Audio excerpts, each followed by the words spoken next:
down, yeah. I've been feeling so down, yeah. Can you tell me why? Can you tell me?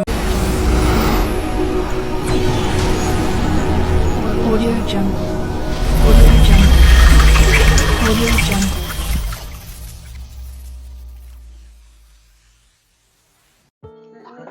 Halo semuanya, perkenalkan nama saya Citra Siombing dari kelas 12 MIPA 2. Di sini saya akan menjelaskan tentang teknologi digital. Pertama, apa sih pengertian dari teknologi digital? Teknologi digital adalah sebuah alat yang memakai tenaga manusia secara manual, di mana alat ini menggunakan sistem pengoperasian secara otomatis, yakni menggunakan komputerisasi maupun format yang dapat dibaca oleh komputer. Dapat disimpulkan bahwa teknologi digital adalah sebuah sistem penghitung yang bekerja dengan sangat cepat untuk memproses seluruh bentuk informasi berupa nilai-nilai numerik atau kode digital. Yang kedua, apa sih itu teknologi analog? Teknologi analog adalah alat sederhana yang menggunakan program tertentu dengan pengaturan minim yang sudah tersedia, seperti yang biasa ditemukan pada komputer analog. Komputer analog adalah alat ukur yang umumnya digunakan pada berbagai mesin untuk memberikan sebuah informasi dan kendali yang bersifat otomatis.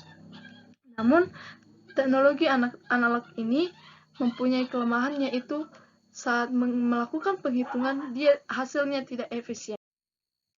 Yang berikutnya adalah perkembangan teknologi analog dari masa ke masa. Yang pertama kita bahas adalah perkembangan komputer. Komputer pertama digagas oleh insinyur asal Jerman yang bernama Konrad Zuse. Komputer ini dahulu sangat mahal dan besar. Dahulu komputer juga mengandalkan machine language, yaitu level pemrograman paling rendah, serta butuh berhari-hari atau berminggu-minggu untuk menyetel perhitungan baru. Namun, pada masa sekarang, sudah muncul laptop yang sangat portable dan dapat dibawa kemana-mana, dan dapat dihubungkan untuk membentuk jaringan. Pada akhirnya, ini adalah mengawali penemuan jaringan. Yang berikutnya adalah munculnya World Wide Web.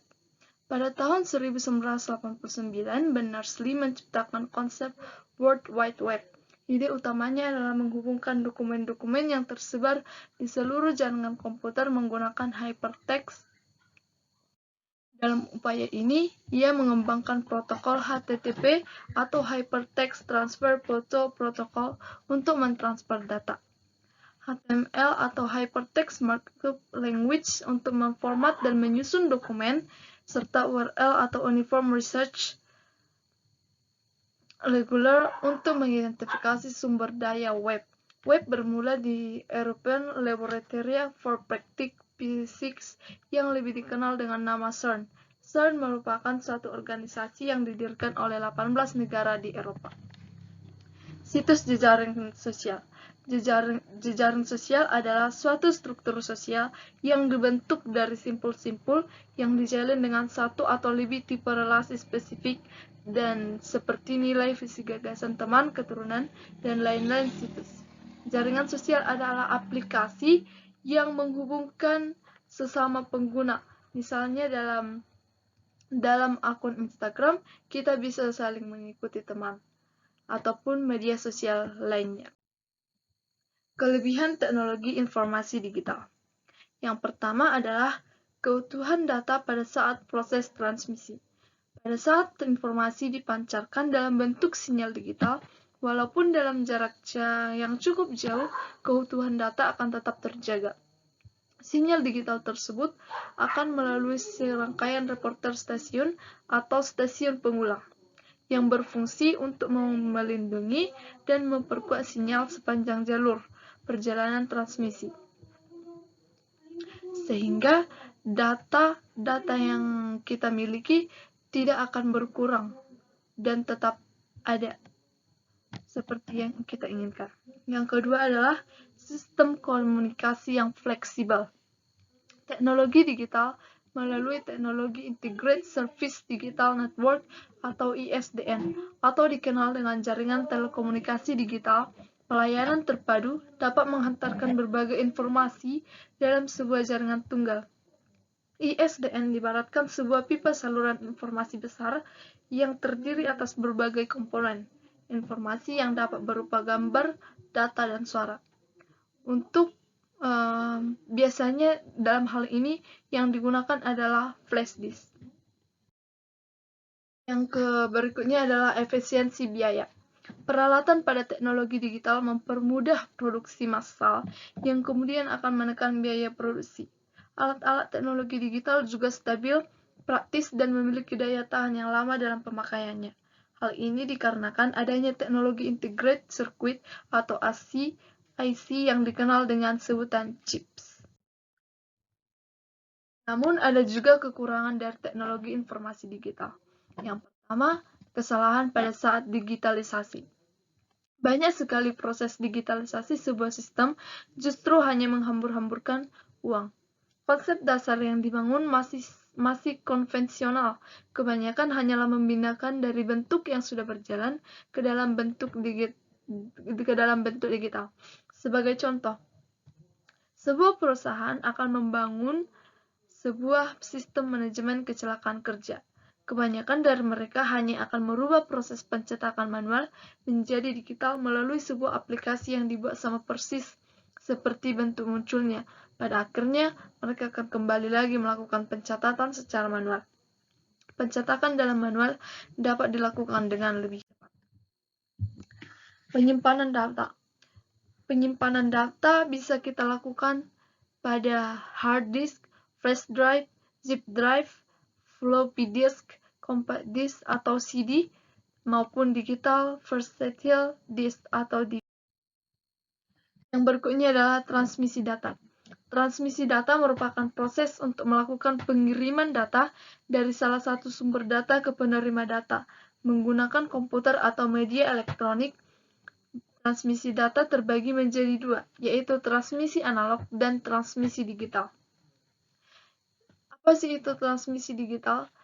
Transmisi digital adalah sinyal analog dan akustik magnetik, magnetisasi media penyimpanan magnetik, dan sebagainya. Sinyal digital digunakan di semua elektronik digital, terutama peralatan komputasi dan transmisi data. Jalur transmisi data. Jalur transmisi merupakan suatu alat yang mampu mengirimkan informasi dengan menggunakan peralatan yang lain. Peralatan yang pertama adalah multicast.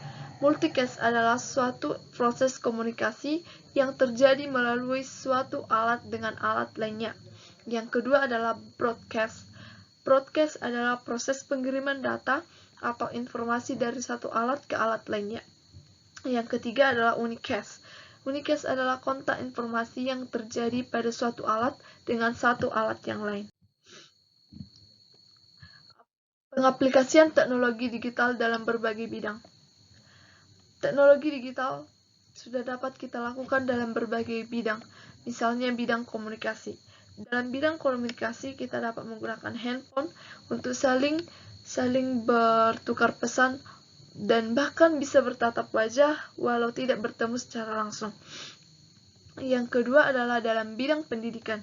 Dalam bidang pendidikan, kita bisa melakukan pembelajaran dengan lebih efisien, seperti lebih efisien dan lebih menarik. Kita bisa menjelaskan dengan cara membagikan slide yang dibuat dalam PowerPoint. Yang ketiga, dalam bidang advertising atau pengiklanan. Dalam bidang advertising, kita sering melihat banner atau iklan-iklan yang ada di TV. Yang ketiga adalah dalam bidang transportasi, dalam bidang pertelevisian, dan dalam bidang pengarsipan.